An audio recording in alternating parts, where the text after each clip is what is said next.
What's up? ConAgeddon? Hey. You guys can do that better than that. Welcome them to the stage.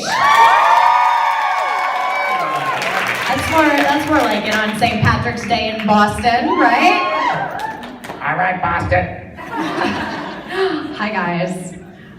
Okay, in the group panel, Bob, we talked a little bit about your sort of first encounter with the material way back in season 1. Zach, I'm curious, when you first, sort of got the call, Roan, what's happening here with this guy, what were your initial impressions, and were you familiar with the book or the show at that point? I wasn't familiar with the book, but I was familiar with the show because I knew Bob, and actually we hung out a bunch, and I'd been like, I should watch his show, so I watched it.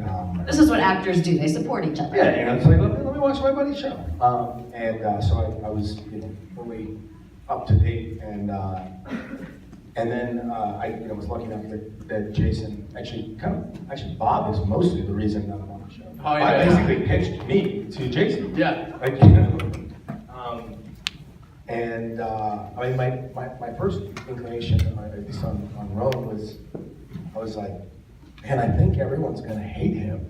He's like putting a knife to like the leads and like dragging her around on like a leash while she's like tied up. It's not gonna go over well.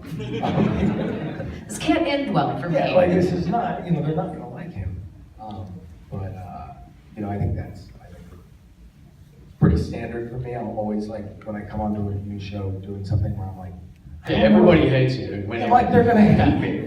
And then somehow, I don't know, it works out. Well, sometimes it is tough to come in, show's been on 2 seasons, and you enter, but I think it's safe to say the character was a big hit, and then season 4, obviously your role expanded.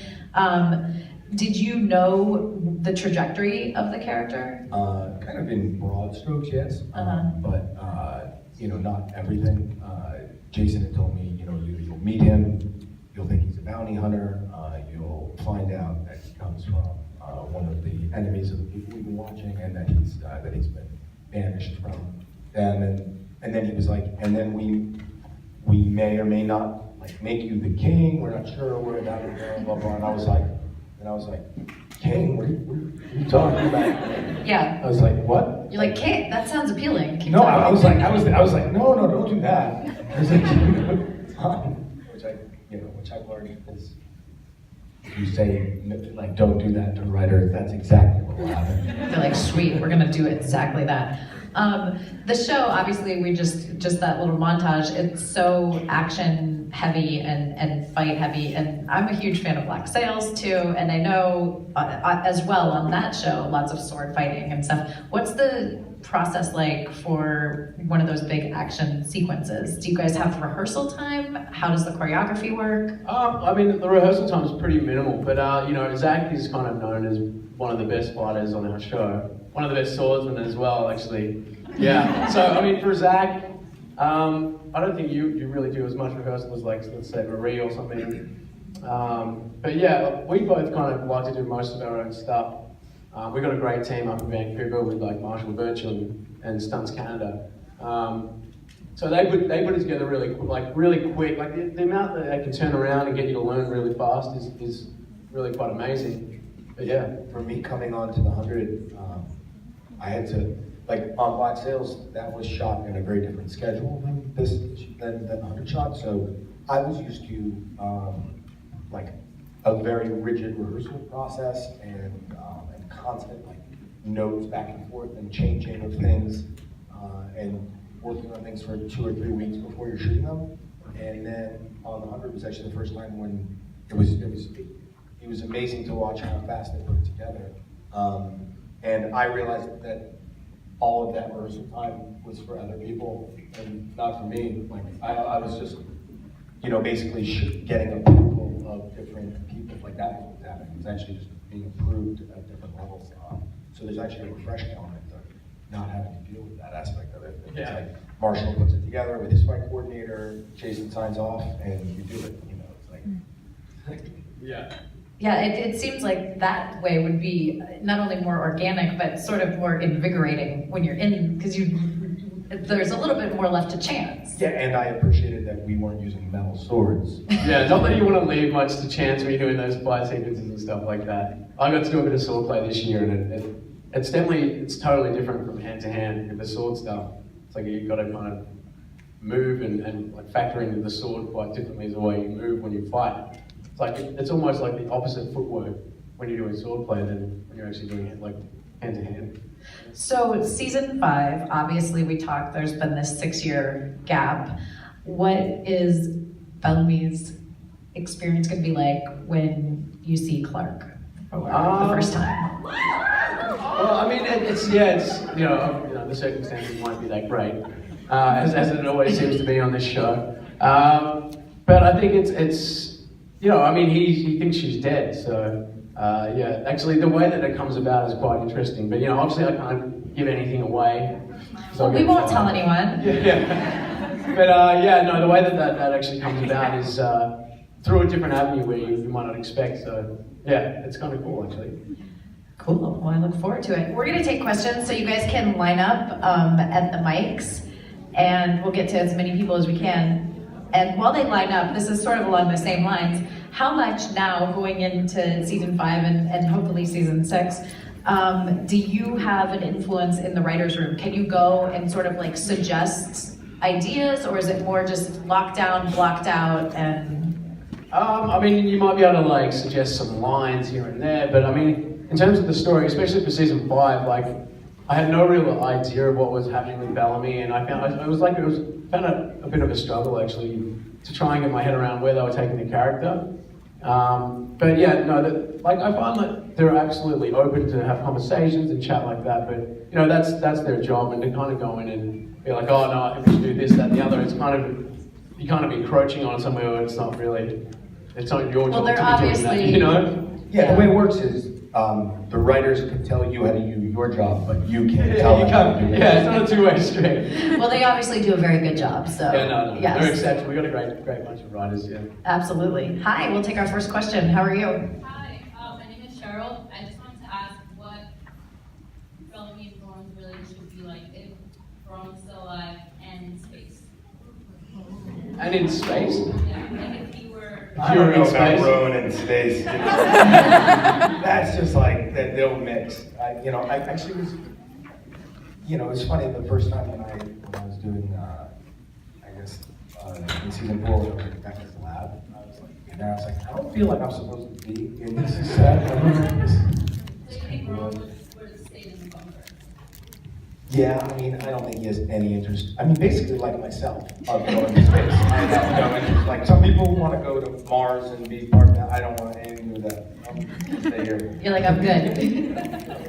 But as far Not as, even like a trip, like not even like if you're going to orbit, no? I mean, like weightlessness, I'd love to, float for a second, but other than that. Yeah. You could do that without leaving, yeah. You can just, Yeah. I swim all I the find time. like, and I think Tass got to play around with that whole aspect. And so did Morley. Oh my goodness. Louisa. Louisa, yes. Louisa. Oh my god, I totally blanked. It's so terrible. Oh my God, she's gonna be so mad because there's so I know, many everyone around you. Louisa's awesome though, I love her. Yeah, they got to play around with that aspect as well, grounders in space. Yeah. Thank you. Yeah, thank you. Hi, it's her birthday. Happy birthday. My name is Allie, and my question is, if you were to be any other character on the show, who would you be? Good question.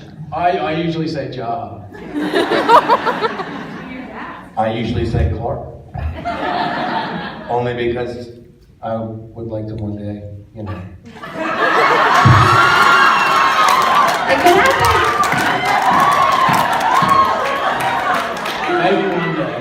I mean, you don't have to Clark, you just gotta ask me, man. After. Thank you. Happy birthday. Happy birthday. Hi. Hello? Okay, this question is for Bob. Without giving anything away, what's your favorite line of dialogue this season? This season. You're asking for season 5 spoilers. But you're hiding it by saying, oh, don't give anything away, but tell me your favorite line. It's the one where you say blank, blank, blank, blank. That was a good one.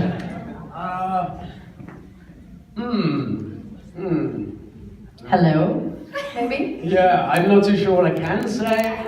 I can't even really remember any lines right now. No, there's You said you can speak in trig a lot. I do speak in trig, which is pretty tricky. But yeah, no, I'm actually thinking of a line that I did like, but I'm not going to say it, obviously. But yeah. But nice try, thank you. Well done. Hi. Hello. So I asked this question on the girls panel, I'll put it to you guys. I thought of this when I was watching the Oscars. Are there any like well-known directors that you want to work with in the future?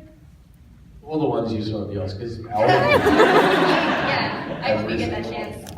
Yeah, I mean, I'd like to do that as a Dennis Villeneuve. Like he did Blade Runner and stuff like that. Yeah. Nolan. Nolan, Sorkin, Yeah, I mean, yeah, any of the big names would be like just an honor to be able to work with them. Yeah. Eastwood, like anyone that you've been a fan of the movies. Can I ask one more quick one? Mhm. So, Zach, you got the chance to play a pirate on Black Sails.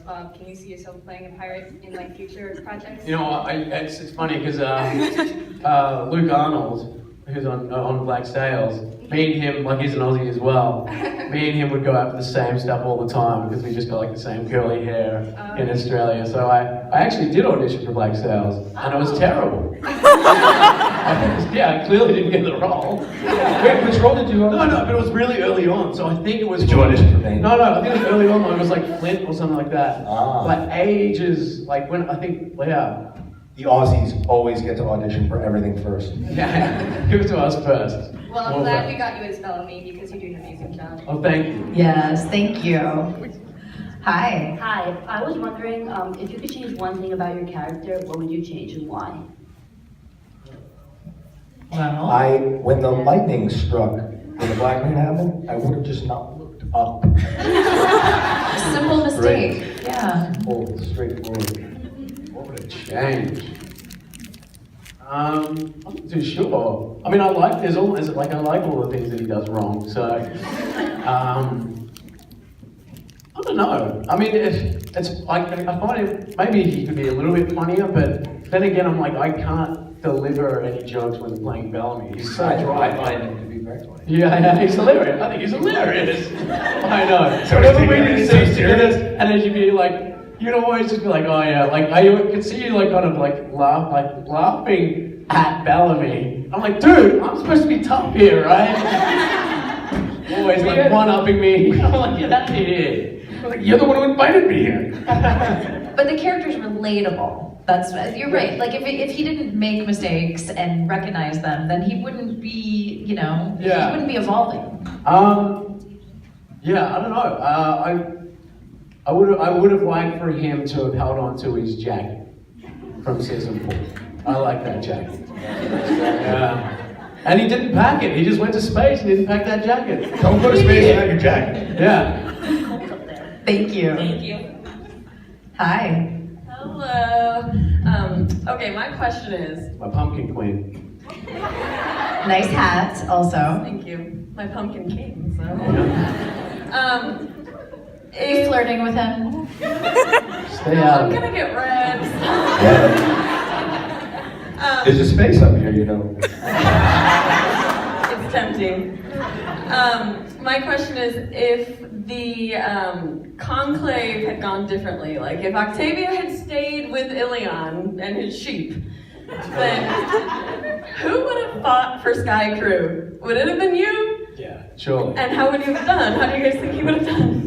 Not too well. I mean, because he's a gun guy and, guns weren't allowed in the conclave. I think we would have made the exception. Oh yeah, Bellamy's got a gun. No one else would. Yeah, I think it would have been Bellamy or he's had a few fights, but he wouldn't have won anyway, Would he have killed you? I think he might have teamed up. Well, I had the chance to kill him during the conclave anyway. I came in there and I didn't. Yeah, I don't know that I would have. I mean, to be honest, I don't think, like, I don't know, man, I don't think Roan wanted that thing to happen any more than anyone else did. It was just kind of like, all right, well, everyone's either going to kill each other or we're going to do it among ourselves. You know, it's kind of one of those terrible choices, which, I mean, they're constantly what they give you on television shows. It's like, here's a terrible choice and another terrible choice. Which one are you going to choose? And you're like, all right, but everyone's a writer, just tell us to do it. It's terrible choices. Thank you. It was a great episode too. Thank you. That was a great episode, actually. Hi. Insane. Hello. My question is, what is something your character has done that surprised you? Like when you saw it, you're like, I did not expect him to do that. So when you were reading the script and you came across a scene, what surprised you? I mean, almost everything. So, I mean, I think that's, you know, you watch a show, right, and it's like, it's the same as when we're reading it. Like, we don't know what's coming on the next page. So, you know, for me, almost everything he ever did, like, I mean, just as, you know, as I started on the show, just even like, you know, when I brought Clark to Alexa, like, you know, that kind of stuff, like everything was like, what? And then, you know, then when he became a king and stuff like that, like all that kind of stuff was really surprising to me. And I mean, even that he like suggested this one-on-one fight rather than a war, I was like, actually really, it surprised me and I kind of liked it. I was like, man, if only that's what the leaders do. You know, rather than send it to people to like, I definitely think season 5, there's a lot of things that surprised me that he did or didn't do. But I mean, when you start off and when you start with a character that shot the Chancellor and snuck onto a spaceship, it's kind of like, yeah, that you expect him to kind of do crazy things. So, yeah. And I kind of just am prepared for him to go either way really at any point, which is great because he's very polarizing. But yeah, much like Zach, it's kind of it's such a heightened world that any decision that is made is very much in the vein of what the character would do. So yeah, there's not many things that I think he's done that is against character. And if I do think it's against character, then that's a chance for me to learn more about him and find out why it's not. Yeah, actually, I remember too. I can't remember the word, but it was actually in Becca's lab, and it was with Morley. I called her some name. It's Azgeda. Yeah, that's what. And I remember, I was like, why is he randomly like calling her some name? Like, when was Roan just like making fun of people for no reason? Like, when did that start? Yeah, what happened with that? I was like, do I have to say this? Like, that could really surprise me. And I was like, I don't even, what? So he's just like, he like doesn't like her for some reason? I was like, yeah, I always found that odd, but I mean, I guess that's like just a grounded kind of custom thing. Like, you know, that's just another class whereas to us it may seem offensive, but maybe to, you know, in grounded culture it's not. But yeah. I was like, what's this? Thank you. Great question. Thank you. Hi. Hi. I'm Tessa, and my question is for Bob. Bellamy doesn't always show a lot of emotion, but when he does, it's like really powerful and like it gets the point across. And when we saw that Bellamy thought Octavia was dead, and his like reaction to that was so powerful. Yeah. Such a day. What was that like? It was like the hardest thing that anyone's ever asked someone. It was a really tough day, and you know, like Zach and Taz and Ian were really super supportive, and Ian and Samuel was actually drinking that day. That was a Saturday. Yeah. Doing it on a Saturday. But I mean, you know, with a scene like that where you come in and it's like, yeah, now you gotta cry, like full out. You just gotta like go with it. Really, it's a tricky thing to do, and I mean, you know, you have emotional scenes where you can feel the emotions building up, and you know, and then he finally breaks. Whereas something like that, it's just like an instantaneous outburst. It's very, very tricky, and you know, you just got to have, you know, like supportive crew and cast around you that are like willing to go there with you and support you through that. So you know, yeah, these guys are great, and I mean, I didn't really enjoy watching that. You know, just a lot of self-doubt goes through your head because it's you never know if you're going to be able to do it, or yeah, I don't know. I remember we showed up that day and I was like, you got some acting to do today, Bob. I was like, wow. I was like, basically it's just like, hey, start crying. Now. And now. And those are like the hardest. Sometimes it's interesting because you have to, prep for obviously your job the next day, learn lines, all that stuff. But sometimes with those scenes, you don't want to prep too much. Yeah, you can't practice at home. How's this gonna go? Or so you just kind of have to jump on But the Bob was in the mirror just like, like this picture right I cry myself to sleep every night. You know this. Thank you. Thank you guys. Yeah. Hi. Hi. Pretty short. So I'm Veronica. I had a question for Bob, actually. So Bellamy's obviously got a lot of free time up in space. What do you think he does in his free time to keep him sane? Like any of his little hobbies? Yeah, I mean, he used to be a janitor. There's a lot of cleaning to do. Oh, he obviously learned how to speak Trig. Yeah, they probably had Trig classes. No? Yeah. Echo teaching Trig. He learned how to sword fight. Yeah, I think that, the way that I spoke to Jason about it, everyone in that space crew has a job to do, and it's like they need to have a routine, otherwise they're going to go insane, So, Monty's cooks and all that kind of stuff, and I guess Bellamy, he kind of just, seems like he kind of delegates the work, really. It's great, and he stares out the window a lot.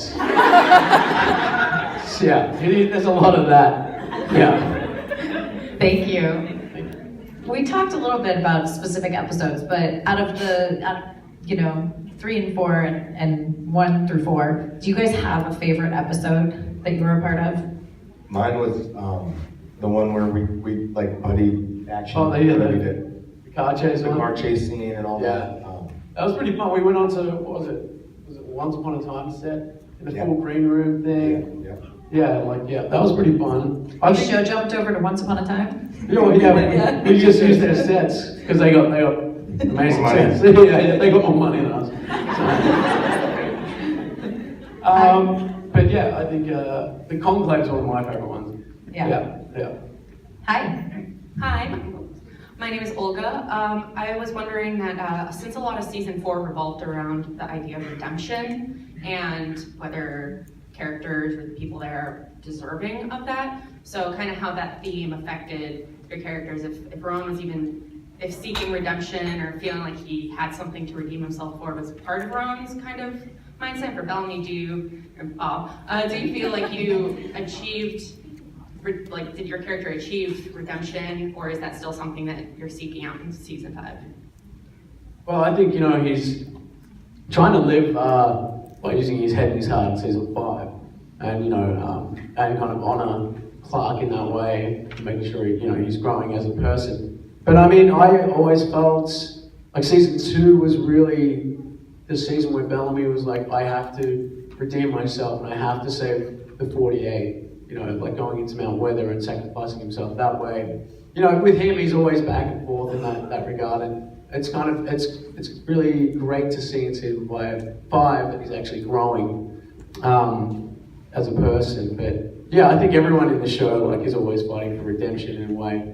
Maybe not. So I mean, I think Raven's probably one that doesn't really fight for redemption. Maybe within herself, but she's just Raven's one of those characters that's really self-reliant and just kind of pushes through. And her demons are made, as in the show, are the ones that are in her head. But yeah, I find that other than her, I feel like most other characters are always trying to fight for some sort of redemption.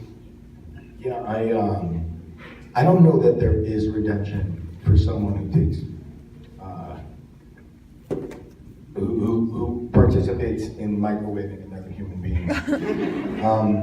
You know what I mean? That to me, I was like, oh wow, this is serious. This is some serious stuff right here. So I don't know.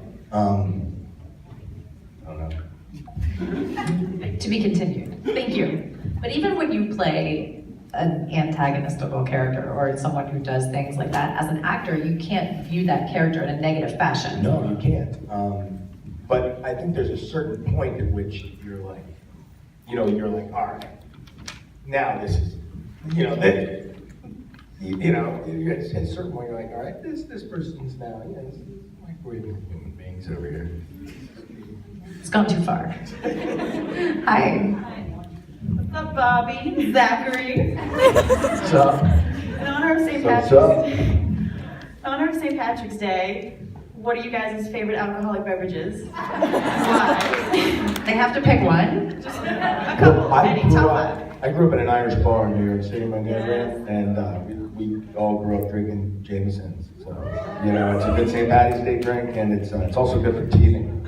I told you how I got to be teething, didn't I? Anyways, I mean, yeah, this is kind of against that St. Patrick's Day kind of thing, but I like drinking a dark and stormy goes that way, or a Moscow Mule.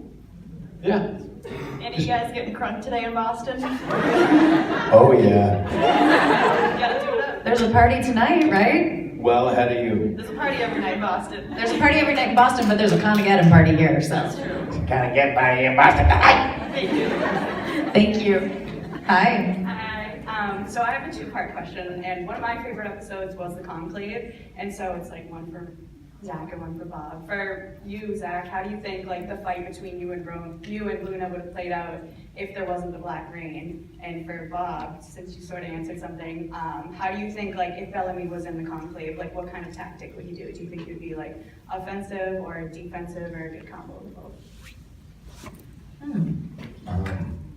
I think that obviously it was kind of unfair. Me and Octavia like teamed up on Luna, thus with that.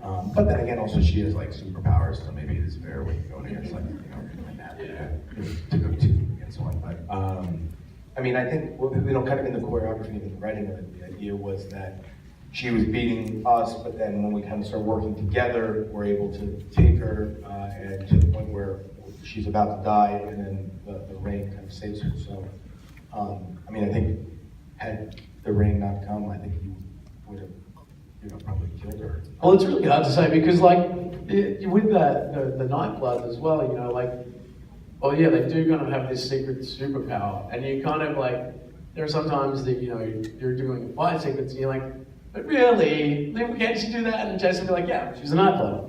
She's done this before, she grew up fighting in the, as a novitiate and all that kind of stuff. So you kind of like, all right, fine, I'll get beaten up again. Like Bellamy always gets beaten up, and martial virtue is always like, it's like I'm trying to get you to win a fight, and I'm like, yeah, I was like, it only took me 5 years to win a fight finally. So yeah, Bellamy probably get his ass kicked, but he'd probably enjoy it. I think like maybe like season 1, Bellamy would have ran out there and just tried to fight everyone, whereas I think he became a bit more intelligent with his fighting tactics, and I think he, like you said to Octavia, let them thin out, let them all thin out at each other, and then come out swinging. Yeah. Roan just screamed and ran right into the I know, yeah. He was just... Where's the biggest guy? Yeah, he's such a boss. What do you think would have happened if it was Roan and Octavia at the end? Well, it's actually funny. I was talking about that. I was like, I don't know. I mean, I feel like, they had the discussion like, hey, we'll be together until the end, and then we'll figure it out at that point. But I feel like if they had ended up as the last two people, that they probably wouldn't have fought each other. They probably would have been like, okay, we can end this. I mean, we had a scene where you said you were going to kill my sister. I know, but then I don't think. And then I was like, yeah, but she's going to kill you. But I don't know. I didn't. But also, that's like in that scene, in that episode, where I'm like, yeah, well, my sister's going to get there first. And you're like, say, she's dead. Yeah, cry. Yeah. She's going to get there before you? Huh? Yeah, that day when you were there, I was like, no build up. They don't even give you like, he's just like, sister's dead, cry, come on, give it to me. And I mean, he did such a great job. It was so hard, but thank God they used that tape. What do you mean? I think I only did like 2, and I was like, that's it, guys. That's as good as it's gonna get. I'm walking away. It was like all of us just standing there watching you two. It was like take like 10 of your friends, put them in a room, and like one in the corner, and just like all of you look at them and say cry. And that's Your whole career had come to that moment. Yeah. Thank you so much. Thank you. Hi. Hello, how are you guys? Good. How are you? Good. You guys can choose. I have a question about the show or a question about you guys as people. It's up to You can ask, why don't you do the show question, and then if it was a good question, we'll let you ask a second. I'll do my best. So were you guys surprised with the way that the Jasper storyline ended? Sorry to bring up such a sad subject. Well, I mean, you know, I don't think most people know this, that I think it was at the end of season 3, he was supposed to end that same way, but they decided to flesh the story out, which I think is great. I think, like, you know, to show how people deal with, I guess, PTSD, but yeah, I mean, the legacy of Jasper definitely plays through season 5, and I think it's important to have that, still have like a lot of power and be able to move us all. But I think one of the scene that, it's probably my favorite scene of the show, is the one with Chris and Devin at the end there. Like I like sent him a text after I saw it. I was like, that was like the best scene I've seen on our show. But yeah. What did he say? Okay, we'll let you ask a second one. Okay, thank you. This is my dumb icebreaker when I'm trying to make conversation at work. What is one thing you're looking forward to? What is one thing you're looking in your life? It could be anything. Yeah, just anything. Doesn't have to be show related. Like. Is that bad that I'm like, I don't know. I'm looking forward to Monday afternoon. And I'm gonna get a hug from 2 little girls who are my daughters. Yeah, what, Bob? Go cry in the corner, Bob. That sounds so nice. I got 2 puppies. Yay. Yeah, puppies. Yeah, thank you. Because for me it was this. So. Oh, yay. I hope you have a great weekend. Hi. Hi, I'm Mary. So I know fans have a lot of ideas, but I'm just curious about you guys. If your characters were in modern day, what would their job be? If they were, Jana? I feel like Roan, I mean, maybe it's just because I used to do this, but I think like Roan would love to be like a chef or like a cook or something. I could see that, yeah. A chef. I'd be in waste management. You know, waste management is a different thing on the East Coast. I know, yeah. Right? Thank you. Thank you. Does that, you're projecting your own wishes with the steak videos? Yeah, and I don't know. I think maybe, you know, he's into swords, so swords and knives. I think are pretty similar. Like one of those like TV chefs, not like in the kitchen screaming at people. You know, like Salt Bay, that dude. He'd just be cutting meat. Perfect. I eat his food. His restaurant they call Conclave. Yeah. Done. Hi. Hi, Heather. This one is for Bob. How does Bellamy feel about his sister using violence for peace? Question. I mean, you know, Bellamy's used like preemptive violence for peace before. I mean, it's funny. There's season 5 is really interesting in that respect, where you kind of realize that Octavia is very much a Blake in that sense. Like she's, you know, and it's not necessarily like a good thing, you know. But yeah, I mean, I don't think Bellamy can really judge her on that. You know, I think he'd be very hypocritical, and he is hypocritical towards his sister. You know, he wants her to be better than him. I think he'd be disappointed because it's something that he has done before, and you know, he hopes that she learns from his mistakes, which isn't fair. Like, you know, everyone has to live their own life. So I think there's a part of him that's, especially now, after the way he's become in season 5, I think he'd look at it in a different respect. So, I mean, obviously it's not a great thing to use violence as a means to resolving anything. It's in the world that they live in, it's kind of like a commodity that they do use, you know, unfortunately. But yeah. Thank you. Hi, how are you? Good, how are you? Good. Troy.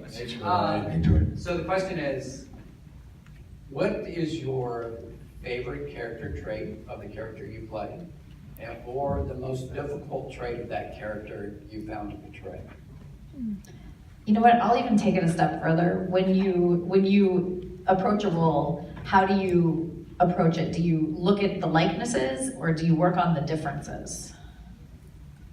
I mean, I always try to find what connects us, but I think I'm that way with like everything. Like like when I meet like a random person, I try to find like our commonalities rather than what separates us. Because I also feel like, you know, all people are more similar than they are different. But yeah, I think I have a lot of similarities with him, and I think the things that I liked about him were things that I brought, you know, that I just kind of like. I mean, I try, you know, you try to make your characters, I guess, palatable to view, so to speak, the best you can. You try to understand it. You know, like you're saying, like you never play the bad of them. Like even if you don't use preemptive violence in a situation, you don't. You know, you try not to judge that character that way, because you go, oh, well, I've never had to deal with that situation, so. Yeah, I mean, I think that in terms of the things that I like about him or admire in him, and the things that I hate, you can kind of boil that down to the same thing, actually. Like his stubbornness is one thing that I hate about him, but it's also the thing that makes him so driven as well, you know. It's a double-edged sword, but yeah, when it comes to like a role, I don't know, it really depends with each character though. Like, there's this one character that like I was reading for, and I felt like I couldn't do him, like to play the character. I couldn't play the character until I figured out what he'd eat for breakfast. You know, I was like, oh, this guy is the kind of guy that is a cereal guy. Like he eats cornflakes in the morning. And then I was like, okay, now I know who you are. It doesn't always necessarily, there's no rhyme or reason to it. It's just a hook. Yeah. Whatever that hook is. Yeah. You know, and it was all like Bellamy was, you know, very much about finding the voice. What does Bellamy eat for breakfast? Well, I don't know Bellamy. Well, he isn't a breakfast guy, you know? But this is the thing. So like, you know, when I look at Bellamy, I'm like, okay, well, I got to find a voice that I think works for him. But also, like the other thing that was really important to me was his type of footwear that he wore. Like that, you know, there's like little things that are for different characters that make me realize who they are. And they're not necessarily the same thing, obviously, like breakfast and boots, man. Yeah, it's like the difference between the character who wears boots and the character who wears sandals. Like, huge difference. Yeah. Thank you. Great question. Thank you. And these will be our last two questions, so don't hop up in line. Hi. Hi, I'm City. We've learned a lot about how Roan and Bellamy function in the world of the 100, but if they had no war to worry about, what do you think they would study in college? I don't know if Roan was in college. Culinary. I think he would have studied like drinking in college. I reckon Bellamy would have studied history. All right, thank you. Thank you. And last but not least. Hi, my name's Denise, and I was just wondering, you dropped 100 kids out of space. I didn't do that. I've never been to space. No desire. And none of them ever got pregnant in 4 years. How did that happen? Well, actually, there is in for radiation. No, in season 2, they talk about getting their birth control pills taken.